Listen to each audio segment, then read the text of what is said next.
수사 보고서에서 바이든 대통령을 기억력 나쁜 노인으로 지적해 파장을 일으켰던 한인 특별검사가 오늘 의회 청문회에 출석했습니다. 호주 시드니에서 이륙한 보잉 항공기에 탑승한 승객 수십여 명이 강한 흔들림 현상으로 다쳤습니다. 애리조나주에 거주하는 20대 한인이 파리에서 여행 중 무차별 폭행을 당해 중태에 빠졌습니다. 오렌지 카운티 애나하임 통합교육구 이사회가 100명 이상의 교사를 감원했습니다. 불법 이민자에 의해 살해당한 조지아대 여학생 레이큰 라일리 사건이 전국적인 반향을 일으키고 있는 가운데 지난주 연방하원에서 불체신분 범죄자 체포를 의무화하는 레이큰 라일리 법안이 통과됐습니다. 시청자 여러분 안녕하십니까? KBS 아메리카 뉴스입니다. 바이든 대통령의 기억력과 인지능력 저하를 지적해 파장을 일으켰던 한인 특별검사가 오늘 의회 청문회에 출석했습니다. 대선을 앞둔 민감한 시점에서 민주, 공화, 양당의 거센 공세가 이어졌습니다. 윤범수 기자가 보도합니다. 동정심 많고 나쁜 의도가 없는 기억력 나쁜 노인. 바이든 대통령의 기밀 문서 유출 보관 의혹에 대한 특검 보고서에 적시돼 있는 내용입니다. 당장 올해 대선을 앞두고 있는 상황에서 정치권이 발칵 뒤집혔습니다. 그리고 논란 한 달여 만인 오늘 수사를 했던 한인 로버트 허 특검이 의회 청문회장에 출석했습니다. 로버트 허 특검은 일단 불기소 결정을 내리기까지 과정에서 바이든 대통령의 기억력을 언급하지 않을 수 없었다고 설명했습니다. My task was to determine whether the president retained or disclosed national defense information willfully. That means knowingly and with the intent to do something the law forbids. I could not make that determination without assessing the president's state of mind. For that reason, I had to consider the president's memory and overall mental state and how a jury likely would perceive his memory and mental state in a criminal trial. 자서전 녹취록과 사저에서 발견된 문서 등 기밀 문서 유출을 입증할 증거들이 나왔지만 끝내 고의성 여부를 확인할 수 없었던 이유가 바이든 대통령의 기억력 때문이었다는 것입니다. He told us that he didn't remember saying that to his ghostwriter. He also said he didn't remember finding any classified material in his home after his vice presidency. And he didn't remember anything about how classified documents about Afghanistan made their way into his garage. My assessment in the report about the relevance of the president's memory was necessary and accurate and fair. 민주당 측 의원들은 허 특별검사가 공화당 소속이라는 점을 들어 바이든 대통령을 깎아내리기 위한 정치적 행위라고 일제히 비난했습니다. 심지어 노골적인 공격 발언도 서슴지 않았습니다. And you're doing everything you can do to get President Trump reelected so that you can get appointed as a federal judge or perhaps to another position in the Department of Justice. Isn't that correct? Congressman, I have no such aspirations, I can assure you, and I can tell you that partisan politics had no place whatsoever in my work. It had no place in the investigative steps that I took. It had no place in the decision that I made, and it had no place in a single word of my report. 반면 공화당 의원들은 똑같이 기밀문서 유출 혐의로 기소된 트럼프 전 대통령의 사례와 비교하며 바이든 대통령의 불기소 결정을 다른 시각에서 비난하는 모습을 보였습니다. 아울러 수십 년간 의정 활동을 한 베테랑 정치인이 교묘하게 자신의 혐의를 벗어나려는 것이라며 바이든 대통령을 향한 공격도 이어갔습니다. 한인 특검으로부터 시작된 논란은 11월 재선을 노리는 바이든 대통령에게는 치명적인 약점입니다. 과거에도 여러 차례 말실수로 구설수에 올랐던 바이든 대통령은 지난달 특검 보고서 발표 직후 반박 기자회견에서도 이집트를 멕시코로 혼동한 바 있습니다. 가장 최근이었던 지난주 의회에서는 자신을 둘러싼 고령화 논란을 탈피시키려는 듯 유난히 강하고 단호한 어조로 국정연설을 펼친 바 있습니다. KBS 뉴스 윤범수입니다. 보잉사가 제작한 여객기 탑승객 50여 명이 이번엔 강한 흔들림 현상으로 다치는 사고가 발생했습니다. 김기수 기자가 보도합니다. 바닥에 쓰러진 사람을 주변 탑승객들이 돌보고 있습니다. 현지 시각 11일 호주 시드니를 떠나 오클랜드로 향하던 보잉 여객기에서 강한 흔들림 현상이 일어났습니다. and I looked ahead and there's another guy in the ceiling and there's two people flying through the air going across the aisles. 승객 등 50여 명이 다친 사고에 항공사 측은 기술적 문제라고만 밝혔습니다.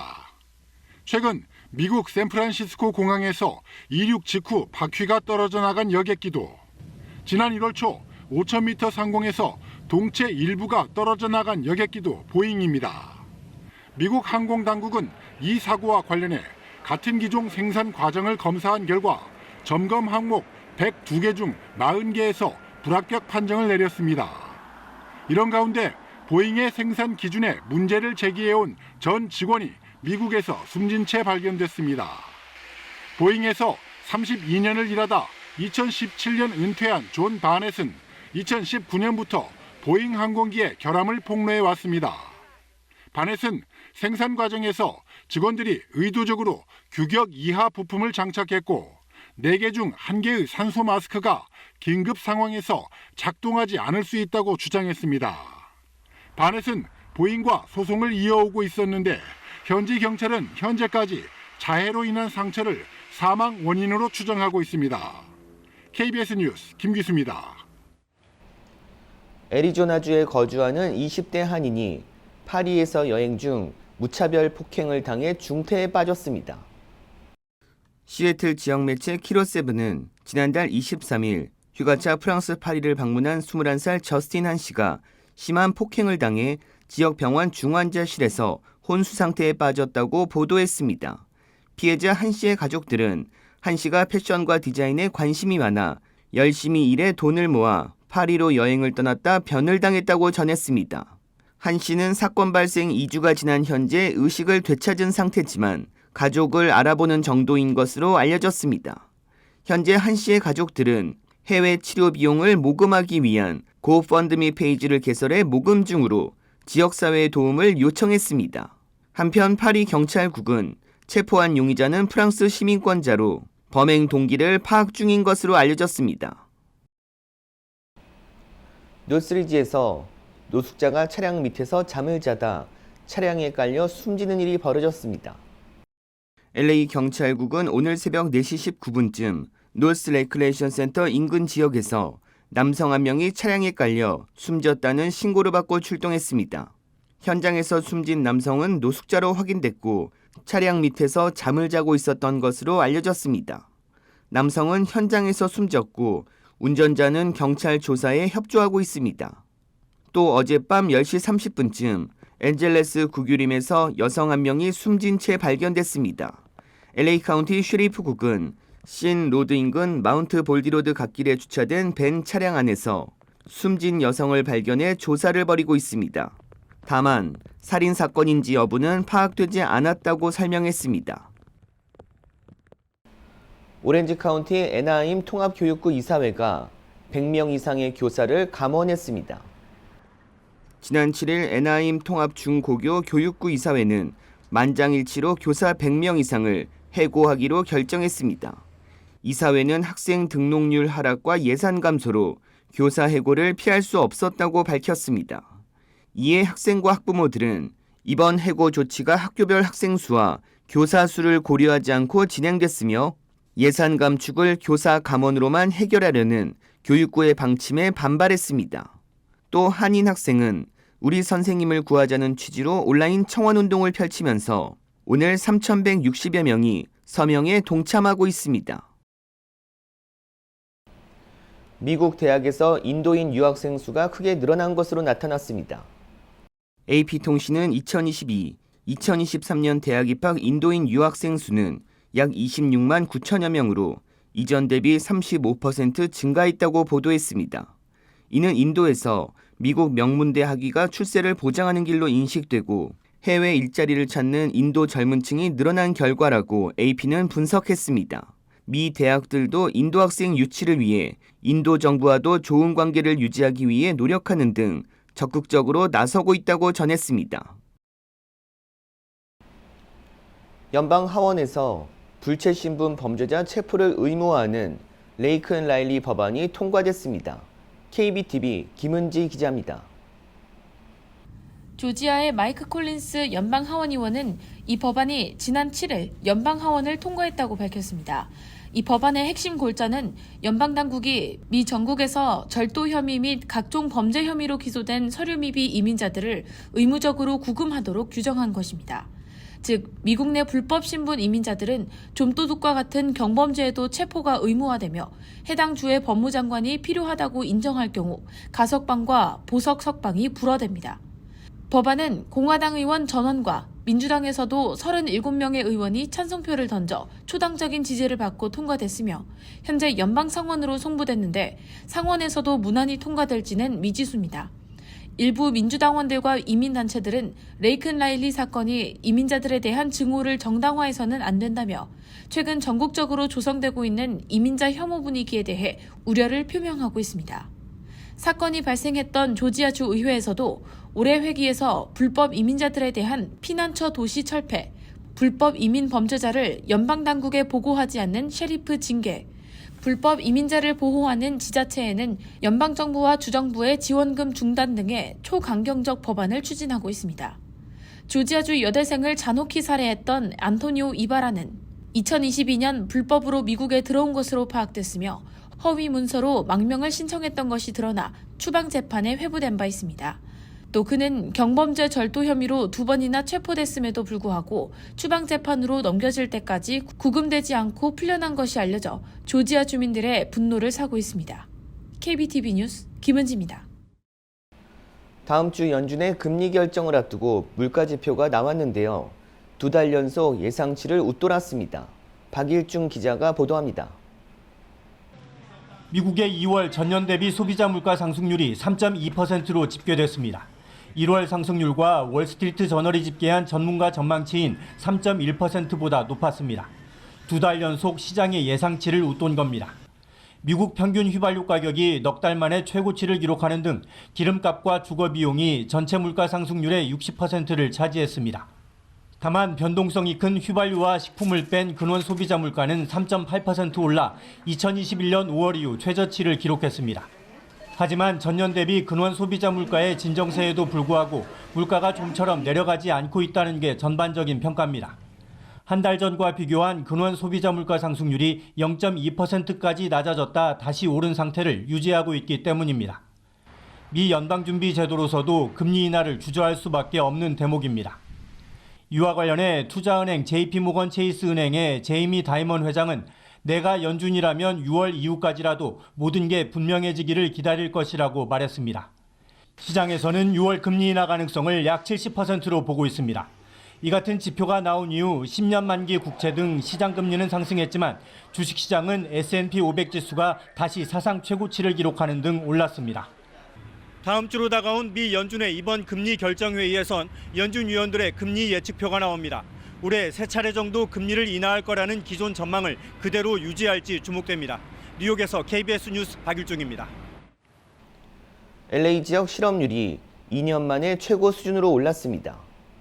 LA 비즈니스 저널에 따르면 1월 LA 카운티의 실업률이 2022년 1월 이후 가장 높은 5.4%로 집계됐습니다. 캘리포니아 주 평균 5.2%보다 0.2% 높은 것으로 나타났습니다. 특히 청년층의 실업률 상승이 우려되는데 20살에서 24살 사이의 1월 실업률은 7.2%로 지난해 동월 대비 2.1%포인트 증가했습니다. 전국 평균 실업률도 3.7%로 2년 만에 최고치를 나타냈습니다. 캘리포니아 노동통계국에 따르면 LA 카운티의 실업자 수는 지난해 12월 51만 4천 명에서 2024년 1월 52만 6천 명으로 증가했고 1년 전과 비교하면 10만 6천 명 이상이 늘어난 것으로 집계됐습니다. 직업별로는 유통업이 14,800명으로 가장 많았고 전문 서비스업 19,000개, 예능, 엔터테인먼트 분야 9,500개, 영화, 음악은 500개, 제조업 부문은 3,700개로 일자리가 감소했습니다. 캘리포니아 노동통계국은 소비자 지출 감소로 기업이 생산을 줄이면서 일자리 감소로 이어져 실업률이 높아진 것으로 보고 있습니다. 지난주 브루클린 브릿지에서 자살을 시도한 여성을 한인 경관이 구조해 화제를 모으고 있습니다. KBTV 기련민 기자입니다. 뉴욕시경이 지난 수요일 브루클린 브릿지에서 스스로 목숨을 끊으려 한 25세 여성을 극적으로 구조하는 데 성공했다며 관련 영상을 공개했습니다. 사건은 지난 수요일 오후 3시 50분경 브루클린 브릿지에서 발생했습니다. 한 여성이 브루클린 브릿지 보행자 통로가 아닌 케이블 인근으로 접근했으며 곧 뛰어내리려고 하는 것 같다는 신고 전화가 접수됐습니다. 신고를 받고 현장에 출동한 경관은 다름 아닌 한인경찰관 김학중이었습니다. 김중희는 다른 한 명의 경관과 현장에 도착해 자살을 시도하려던 25세 여성과 대화하기 시작했습니다. 해당 영상에는 구조 과정에서 김중희는 사건을 일으킨 20대 여성에게 자신에 대해 먼저 소개한 뒤 당신은 혼자가 아니라며 침착하게 대처하는 모습이 담겼습니다. 이어 어떤 일로 힘들어하는지는 모르지만 문제 해결을 함께 도울 것이라고 약속했습니다. 이어 자신은 세 자녀의 아버지라며 그녀에게도 가족이 있는지를 묻고 당신의 삶은 가치 있고 소중하다고 재차 강조했습니다. 당시 비가 많이 내려 브루클린 브릿지는 미끄럽고 도로 상황 역시 좋지 않았지만 김중희는 여성 구조를 위해 아무런 장비도 없이 여성이 있는 곳까지 25피트를 올라갔고 여성에게 가족관계에 대해 물었을 때 여성이 비로소 마음을 돌이키고 자신의 이름과 연락처, 주소 등을 김중희에게 알렸던 것으로 전해집니다. 김중희는 극단적인 선택을 하려는 사람들, 어려움에 처한 사람들에게 다가가 마음을 열고 구하는 과정이 쉽지 않지만 이들이 모두 안전하게 가족의 품으로 돌아가길 원한다고 말했습니다. KBTV 뉴스 길문입니다. 지난주 헌팅턴 비치 앞바다에서 발견된 기름띠는 자연적으로 발생한 현상이라는 분석이 나왔습니다. 해안경비대는 어제 헌팅턴 비치 해저에서 누출된 원유가 자연적으로 기름띠를 만들었다고 설명했습니다. 전문가들은 기름 샘플을 분석한 결과 유출된 기름띠는 등유나 석유와 같은 정제된 기름이 아닌 원유로 확인됐습니다. 또 몬트레이 지층의 특성을 지닌 원유와 일치해 수입 원유와도 일치하지 않는다고 덧붙이며 현재 기름띠 제거 단계를 진행 중이라고 밝혔습니다.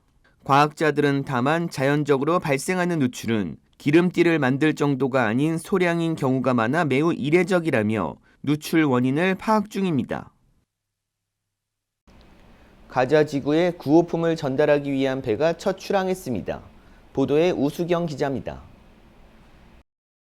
구호품을 실은 배가 부두를 떠납니다. 키프로스에서 출발해 가자지구로 향하는 첫 구호선입니다. 밀가루와 쌀 등 200톤의 구호품이 실렸습니다. 가자지구 최대 도시 가자시티의 남쪽 해상까지 약 320km를 항해하게 됩니다. All this operation, all this first mission has been supervised, inspected and approved by Israel.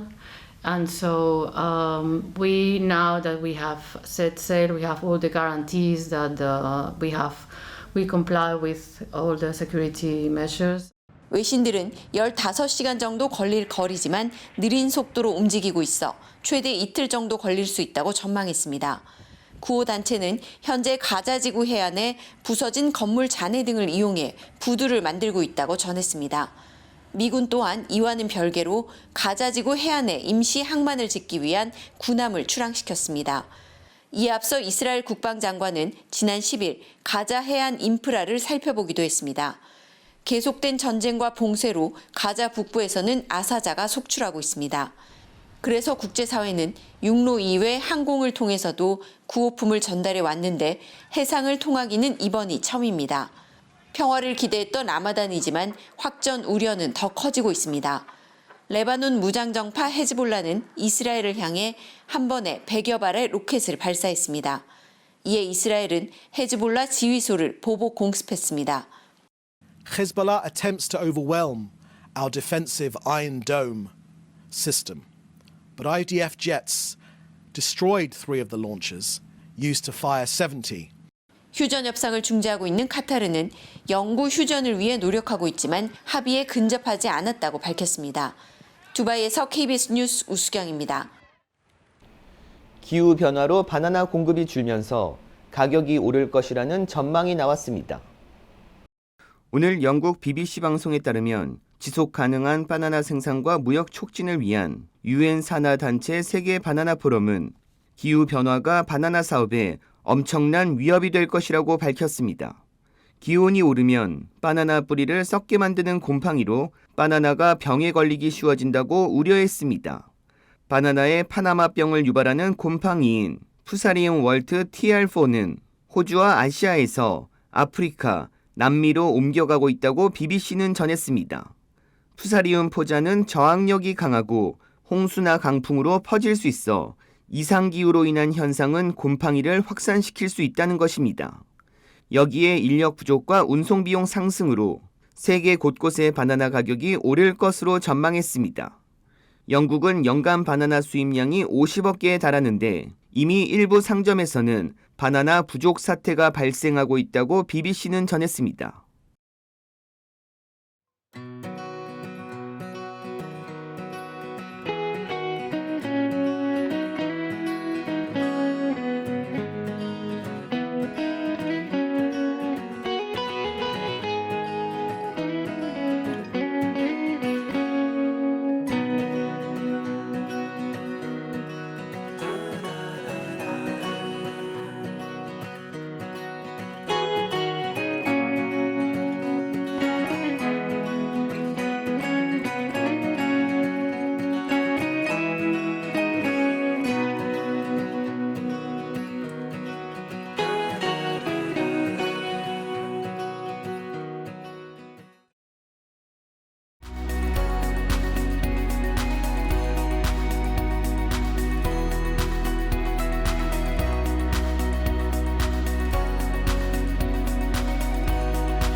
KBS 아메리카 뉴스 마칩니다. 시청해 주셔서 고맙습니다.